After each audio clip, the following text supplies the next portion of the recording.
2024 সালের প্রথম দিনেই ভূমিকম্পে কেঁপে উঠেছে জাপান। 7.6 মাত্রার এই ভূমিকম্পে এখনও পর্যন্ত 73 জনের মৃত্যুর খবর পাওয়া গেছে। ধ্বংসস্তূপের নিচে চাপা পড়ে আছে বহু মানুষ। জাপানের ভূমিকম্প নতুন ঘটনা নয়। পৃথিবীর সবচেয়ে ভূমিকম্পপ্রবণ দেশের তালিকায় একদম ওপরের সারিতে রয়েছে জাপান। এর কারণ তার ভৌগোলিক অবস্থান। কিন্তু ভৌগোলিক অবস্থানের কারণেই কেন জাপানে এত ঘন ঘন ভূমিকম্প হয়? ভূকাঠামো মোটামুটি 3 রকমের।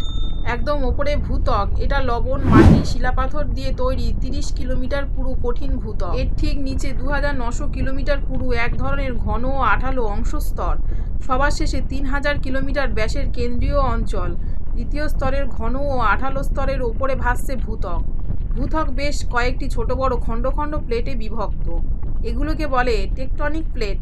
এই প্লেটগুলোর মধ্যে রয়েছে 7টি বড় মহাদেশীয় প্লেট, যেমন প্রশান্ত মহাসাগরীয়, ইউরেশীয়, আফ্রিকান, আটলান্টিক, উত্তর আমেরিকান, দক্ষিণ আমেরিকান এবং ইন্ডো অস্ট্রেলীয় প্লেট।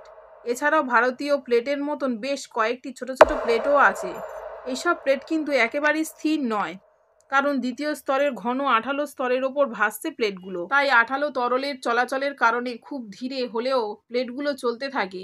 চলতে চলতে কখনো একে অন্যের সঙ্গে ধাক্কা লাগে। ছোটোখাটো ধাক্কার কারণেই ভূমিকম্প হয়। এছাড়া পৃথিবীকে আঘাত করে ভূপৃষ্ঠের নিচে জমে থাকা শক্তিও। এই শক্তিগুলো আসলে কি? ধরা যাক বহুদিন একটা জায়গায় গ্যাস জমা হয়েছে। এই গ্যাসের চাপ একসময় এত বেশি হয় যে পৃথিবীর ওপরের স্তরের শিলাগুলোকে ধাক্কা দেয়। সেই ধাক্কায় কেঁপে ওঠে পৃথিবী। কিন্তু যদি ভূপৃষ্ঠের কোথাও ফাটল থাকে বা দুর্বল কোনো জায়গা থাকে, সেখান থেকে প্রচণ্ড গতিতে বেরিয়ে আসে লাভা, যেটাকে আমরা অগ্ন্যুৎপাত বলি। যে ফাটল থেকে লাভা বেরিয়ে আসে সেটাকে বলা হয় আগ্নেয়গিরি।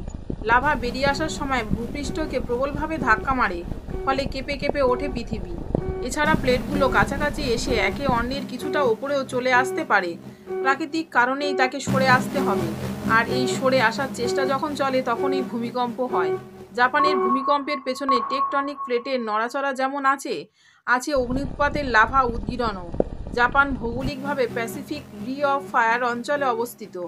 এই রি অফ ফায়ার হলো প্রশান্ত মহাসাগরের ধারে ঘোড়ার নলের মতন দেখতে একটি টেকটনিক ফাটল রেখা। এই রেখায় প্রশান্ত মহাসাগরীয় প্লেটের সঙ্গে ইউরেশীয়, ইন্ডো অস্ট্রেলিয়ান, উত্তর আমেরিকান, দক্ষিণ আমেরিকান প্লেটগুলো স্পর্শ করে আছে। প্লেটগুলো যে কোনো একটি নড়ে উঠলেই এই রেখায় ভূমিকম্প হতে পারে। তাছাড়া এই রেখা বরাবর প্রচুর সক্রিয় আগ্নেয়গিরি রয়েছে। প্লেটগুলোর নড়াচড়ার ফলে এইসব আগ্নেয়গিরির লাভা উদগীরণ করতে শুরু করে, ফলে ভূমিকম্পের মাত্রা ও স্থায়িত্ব তত বাড়ে। জাপান এই রেখায় অবস্থিত বলে এখানে ভূমিকম্পের প্রবণতা এত বেশি।